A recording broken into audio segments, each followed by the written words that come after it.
આજે એક એવા પ્રોજેક્ટનું આપણે લોકાર્પણ કરી રહ્યા છીએ જેના કારણે ઘણા બધા ડોક્ટરોની દુકાન બંધ થઈ શકે એવું કામ આજે આપણે અમદાવાદને આપી રહ્યા છીએ.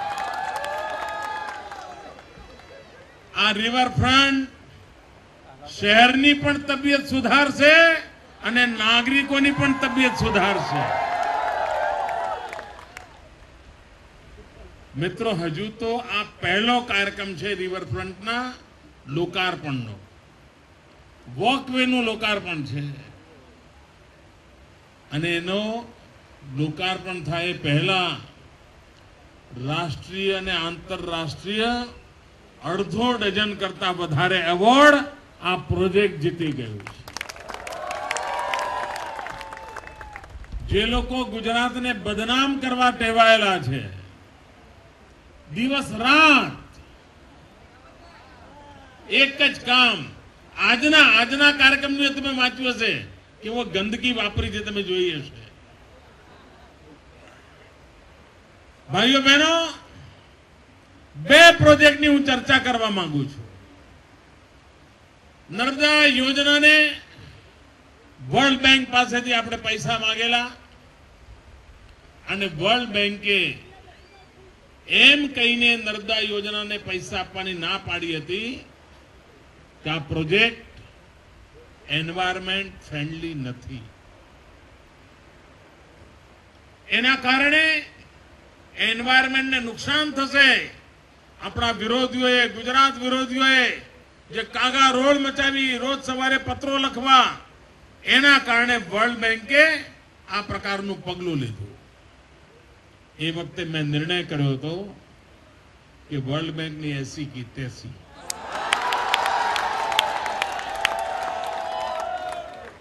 ગુજરાત એના બલબૂતા ઉપર કરી બતાવશે. પરંતુ મારે વર્લ્ડ બેંકને જવાબ આપવો હતો. એમને સમજાવવું હતું કે અમે હિન્દુસ્તાનના લોકો પર્યાવરણની કેટલી ચિંતા કરતા હોઈએ છીએ, માનવતાની કેટલી ચિંતા કરતા હોઈએ છીએ અને અમારી શરતો પર તમને ઝુકાવીશું. નિવેદન નહોતું કર્યું, નિર્ધાર કર્યો હતો. અને જ્યારે ભૂકંપ આવ્યો ગુજરાતમાં, ભૂકંપ પછી પુનર્નિર્માણનું જે કામ થયું, એ પુનર્નિર્માણના કામને અહીંયા જે નવા મકાનોની રચના કરી ભૂકંપ પછી, એના અંગે પર્યાવરણનો, એન્વાયરમેન્ટનો વર્લ્ડ બેંકનો મોટામાં મોટો એવોર્ડ છે ગ્રીન એવોર્ડ. એ ગ્રીન એવોર્ડ ગુજરાત લઈ આવ્યું મિત્રો. ગ્રીન મૂવમેન્ટ કોને કહેવાય, એન્વાયરમેન્ટ કોને કહેવાય, એ વર્લ્ડ બેંકને પણ આપણે સમજાવી દીધું. અહીંયા જયારે આ નદી ઉપર હજારો ઝૂંપડપટ્ટી થઈ ગઈ હતી, કબજો થઈ ગયો હતો, અનેક પ્રકારની કાયદેસર ગેરકાયદેસર પ્રવૃત્તિઓનો અડ્ડો બની ગયો હતો. અને રિવરફ્રન્ટ કરવો હોય તો એમનું પુનર્વસન પણ કરવું પડે. ચૂપચાપ બધાના સર્વે કરી લીધા, બધી જ વિગતો એકત્ર કરી લીધી. અમારા કોંગ્રેસના મિત્રો હવનમાં હાડવાકા નાખવા માટે એક પણ માર્ગ જતો નથી કરતા. ખાલી મીડિયાનો ઉપયોગ કરે છે એવું નહીં, કોર્ટ કચેરીમાં જઈને પણ આ ઉત્તમમાં ઉત્તમ કામોને અટકાવવા માટે એમણે કોઈ તક છોડી નથી મિત્રો, કોઈ તક છોડી નથી. આ રિવરફ્રન્ટ ન બને એના માટે ડઝનો વખત કોર્ટમાં જઈને સ્ટે લાવવા માટે ગયા છે. એટલું જ નહીં, આ મકાનો આપવાના હતા, એમાં પણ તોફાન ઉભું કર્યું કે આ છોકરો મોટો થઈ ગયો છે, એને જુદું મકાન આપો, અને આમ આપો અને તેમ આપો. હજારો મકાનો બનાવ્યા, સામે હોબાળા કરી મૂક્યા. કોર્ટમાં ત્યાં સુધી અરજી કરી કે આ મકાનો એવા છે કે કોઈ રહેવા જ ન જઈ શકે. ઝૂંપડપટ્ટીમાં જિંદગી જીવનારા લોકોને ફ્લેટ આપવાનો આપણે નિર્ણય કર્યો, ફ્લેટ બનાવ્યા. તેમ છતાં કોર્ટ કચેરીઓ કરી. ભાઈઓ બહેનો, આજ કોંગ્રેસ ગવર્મેન્ટના દિલ્હીમાં બેઠી છે. અહીંયા કોંગ્રેસના લોકો કોર્ટ કચેરીઓ કરીને સ્ટે લાવીને આખા પ્રોજેક્ટને અટકાવવા દિલ્હીની કોંગ્રેસ સરકારની હુડકો નામની એજન્સી ઉત્તમ કામગીરી માટે એવોર્ડ આપે. ઉત્તમ કામગીરી કરી, હાઉસિંગની પુનર્વસનનું ઉત્તમ કામ કર્યું, ગરીબ ઝૂંપડપટ્ટીના લોકોને સારામાં સારા ઘર આપ્યા, એના માટે હુડકોએ આપણને એવોર્ડ આપ્યા. ભાઈઓ બહેનો, આ કોંગ્રેસના ચરિત્રને ઓળખવાની જરૂર છે. આ દેશ ગરીબ કેમ રહ્યો છે એનું મૂળ કોંગ્રેસની માનસિકતા છે, કોંગ્રેસની ગરીબ મન છે. આજે હું પ્રધાનમંત્રીનું સવારે ભાષણ સાંભળતો હતો.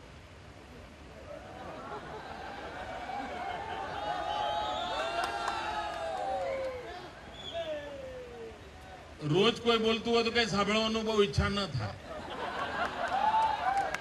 પણ 12 મહિનામાં માંડ એકવાર સાંભળવા મળતું હોય તો મન થાય કે આપણે સાંભળ્યું તો ખરા પ્રધાનમંત્રી બોલે છે. મારે માટે પ્રધાનમંત્રી મૌન ખોલે મોટી ઘટના હતી.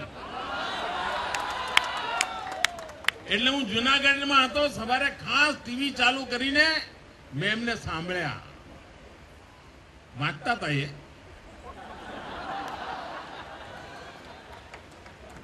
અને એ પાછું હિન્દીમાં લખેલું નહોતું, ગુરુમુખી ભાષામાં લખેલું હતું, હિન્દીમાં વાંચતા હતા. કારણ હું બરાબર જોતો તો એક પાનું ફેરવ્યું એટલે મને ખબર પડી કે આ પાછળની બાજુથી વાંચે છે, એનો અર્થ કે ભાષા હિન્દી નથી. નહીં તો હિન્દી હોય તો આપણે આમથી આમ જઈએ, આમથી આમ તો ઉર્દુ હોય તો આમ જઈએ, ગુરુમુખી હોય તો આમ જઈએ. હશે, આપણને ખબર તો પડી જ જાય બધી. મિત્રો, કોંગ્રેસ પાર્ટીના નેતા છે ડોક્ટર મનમોહનસિંહજી. યુપીએ સરકારે એમને પ્રધાનમંત્રી પદે બિરાજમાન કર્યા છે. એ એમના ભાષણમાં એમ કે છે કે આપણા દેશમાં રોજગારી વધે એના માટે ઉદ્યોગો લાવવાની જરૂર છે, વિદેશમાંથી મૂડીરોકાણ કરવાની આવશ્યકતા છે, આ દેશના માળખાકીય સુવિધાઓ વધારવાની આવશ્યકતા છે.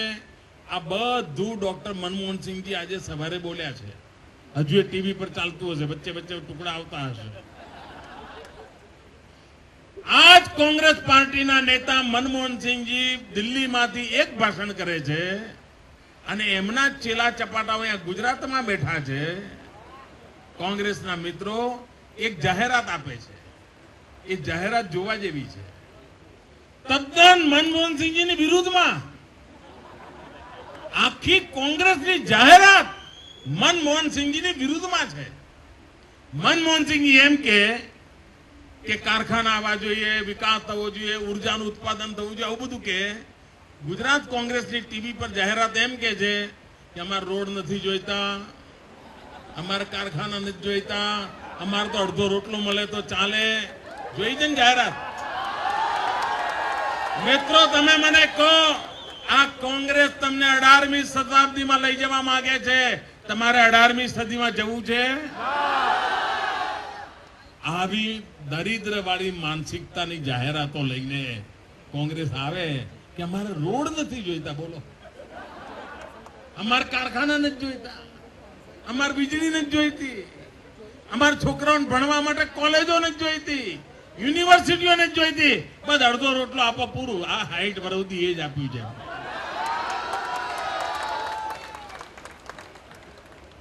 હું કોંગ્રેસના જાહેરાતના ઇન્ચાર્જ હશે ને એમને અભિનંદન આપું છું કે તમારું પોત તો ખબર પડી કે તમે આનાથી લાંબુ વિચારી શકો એમ નથી. અને આ દેશના ગરીબ લોકોને મોંઘવારીથી બચાવીને રોજી રોટી આપવાની જવાબદારી દિલ્હી સરકાર તમારી છે. તમે લોકોને મોંઘવારી ઘટાડતા નથી. તમે 100 દિવસમાં મોંઘવારી ઘટાડવાનું કહીને ગયા હતા. આજે પણ ગુજરાતનો ગરીબ માનવી, હિન્દુસ્તાનનો ગરીબ માનવી આ દિલ્હીની સલ્તનતને પૂછે છે કે તમે મોંઘવારી ઘટાડવાનું કહ્યું તો થયું શું? એનો જવાબ આપો. ભાઈઓ બહેનો, નહીં આપીશ. ભાઈઓ બહેનો, આજે અમદાવાદ નગરીને આંગણે રિવરફ્રન્ટની રચના થઈ છે. એનું એક પહેલું પગથિયું આજે એનો વોકવે ખુલ્લો મૂક્યો છે. હું ઈચ્છું કે સમાજના સૌ લોકો એમની તંદુરસ્તી માટે આનો ઉપયોગ કરે.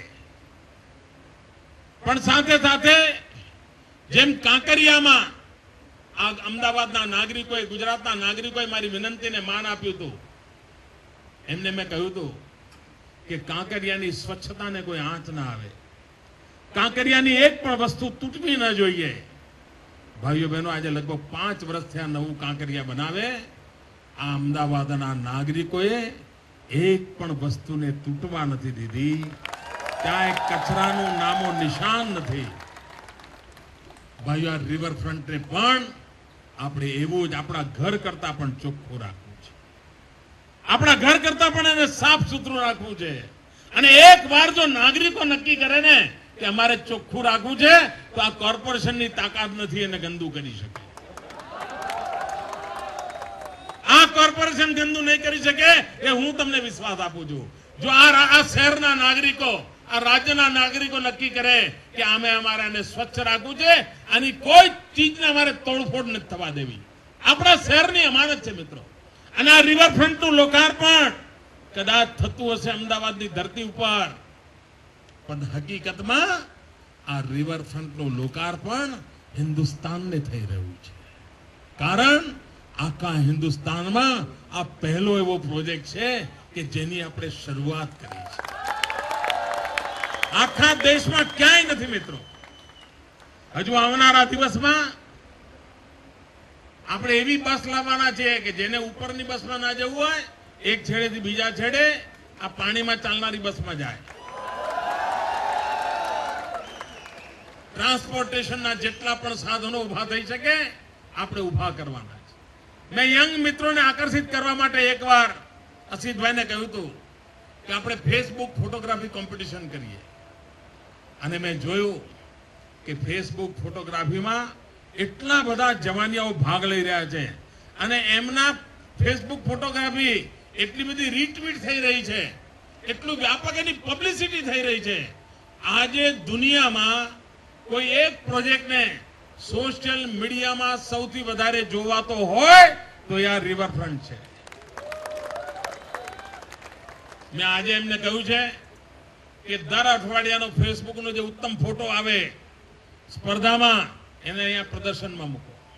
પછી દર મહિનાનો જે ઉત્તમ આવે એને પ્રદર્શનમાં મૂકો. અને આખા વર્ષમાં જે શ્રેષ્ઠ ફોટો પુરવાર થાય એને મોંઘામાં મોંઘી કાર આપવાનું ઇનામ છે ને. 6.5 લાખ રૂપિયાની કાર એને મળવાની છે. મોબાઈલથી ફોટો પાડો, ફોટા પ્રિન્ટ કરીને મોકલવાની જરૂર નથી, સસ્તામાં સસ્તું. બસ ફોટો પાડો, મેલ કરો, તમારા મિત્રો જુએ, રીમેલ કરે, આગળ મોકલે, ચારે તરફ ચાલે ફેસબુકનું નેટવર્ક. રિવરફ્રન્ટ આખી દુનિયામાં નંબર 1 પર આવી શકે એવી તાકાત ધરાવે છે. અમદાવાદના જવાનિયાઓ લાગી પડે. ભાઈઓ બહેનો, આ પ્રકારની વ્યવસ્થાઓ શહેરને તાજગી આપતા હોય છે, શહેરમાં એક નવી પ્રાણ શક્તિ પૂરતા હોય છે. આ અરબો ખરબો રૂપિયાનો જે ખર્ચ કર્યો છે એ આ શહેરની જનતા માટે છે, આ નવજવાનો માટે છે, ભાવિ પેઢી છે માટે છે. મિત્રો, માનસિક દારિદ્ર્યમાંથી આ ગુજરાતને બહાર લાવવાનું એક ભગીરથ કામ આપણે કર્યું છે, એના ભાગરૂપે આ કર્યું છે. અને આજે રિવરફ્રન્ટ આ કામ માટે એના આર્કિટેક્ચર, એના ડિઝાઇનર, એની કારણ કે દેશમાં પહેલી વાર બનતું હતું એટલે બધી જ વસ્તુઓ નવેસરથી કરવાની હતી. એ આવા નવેસરથી કરેલા બધા જ પ્રયોગોમાં આપણે સફળતાપૂર્વક પાર ઉતર્યા છે. ત્યારે આજે 15મી ઓગસ્ટે આઝાદીના પર્વની પણ શુભકામનાઓ અને આ નવા નજરાણાની પણ આપને શુભકામનાઓ. મારી સાથે બોલીશું, ભારત માતા કી છેક પેલા પુલ સુધી લોકો છે, અવાજ ત્યાં સુધી પહોંચવો જોઈએ.